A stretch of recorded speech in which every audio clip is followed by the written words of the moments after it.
Ok, chào mọi người. Hôm nay chúng ta sẽ đi thẳng vào mổ xẻ, một trong những món vũ khí hạng nặng của hệ sinh thái Rockwell Automation, đó chính là phần mềm Factory Talk Batch.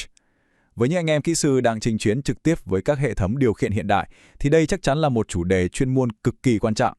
Chúng ta sẽ cùng xem cách giải pháp này hoạt động ra sao, và đặc biệt là cách nó được dùng làm công cụ nòng cốt trong các chương trình đào tạo tự động hóa nâng cao như thế nào nhé. Bắt đầu thôi! Rồi, đầu tiên cũng phải rõ ràng với nhau Factory Talk Batch là gì đã. Nó hoàn toàn không phải là một phần mềm giám sát thông thường đâu mọi người ạ. Trong hệ sinh thái Rockwell, vốn được coi là tiêu chuẩn vàng ở các nhà máy FTI quy mô lớn, thì đây là một giải pháp chuyên biệt, sinh ra là để làm nhạc trưởng. Đúng vậy, một vị nhạc trưởng chuyên điều phối và quản lý toàn bộ các quy trình sản xuất theo mẻ, từ đơn giản đến phức tạp nhất. Nhiệm vụ của nó là gì?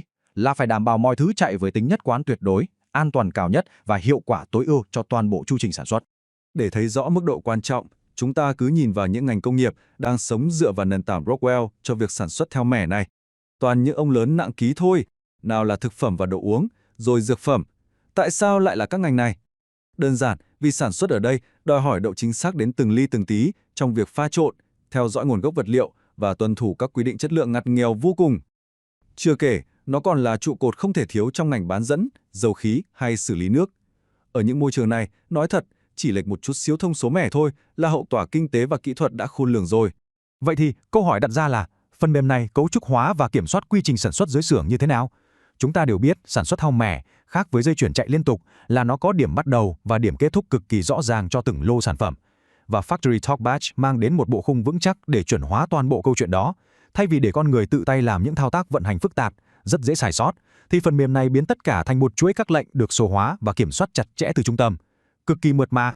Điểm thú vị nhất nằm ở bộ khung kỹ thuật của nó đây. Mọi thứ về cơ bản đều bám chặt lấy tiêu chuẩn quốc tế ISA 88. Anh em làm tự động hóa chắc chắn không lạ gì tiêu chuẩn này đúng không?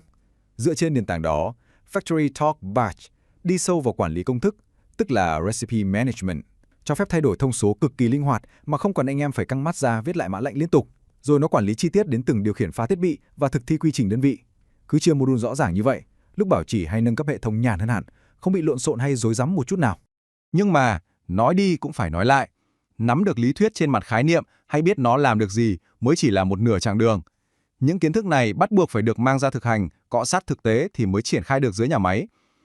Thiết lập một hệ thống quản lý mẻ chuẩn chỉ, nó đòi hỏi tư duy hệ thống, rồi kinh nghiệm xử lý đống dữ liệu khổng lồ giữa phần mềm, phần cứng của Rockwell và cả mạng truyền thông công nghiệp nữa. Tóm lại là, lý thuyết luôn phải đi đôi với thực chiến. Nắm bắt được thực tế đó, những công nghệ cốt lõi này đã được đưa thẳng vào chương trình đào tạo chuyên sâu Batch Control Management của Hi.O. Automation. Nhắc đến Hi.O. Automation thì anh em trong ngành chắc cũng biết đây là đơn vị cực kỳ chuyên sâu về hệ sinh thái Rockwell. Trong khóa học này, Factory Talk Batch đóng vai trò là phần mềm công cụ trung tâm. Nó mang đến một môi trường lý tưởng để anh em kỹ sư trực tiếp thực chiến, biến những lý thuyết về ISA 88 hay cấu trúc mẻ thành những kỹ năng kỹ thuật có thể tự tin áp dụng ngay tại nhà máy của mình. Nhìn vào đây, mọi người sẽ thấy rõ những cấu phần mình sẽ làm chủ. Trọng tâm của khóa học trải dài từ việc nắm thật chắc các hoạt động điều khiển mẻ cốt lõi thông qua RS Batch, sau đó mở rộng ra cho các ứng dụng hệ thống diện rộng với Universal Batch. Và đương nhiên, không thể thiếu việc tích hợp các quy chuẩn công nghiệp thông qua Abbott Standard. Việc nắm vững trọn bộ các thành phần này chính là chìa khóa vàng để anh em đủ khả năng đảm nhận những nhiệm vụ thiết lập hệ thống và lập trình chuyên sâu nhất.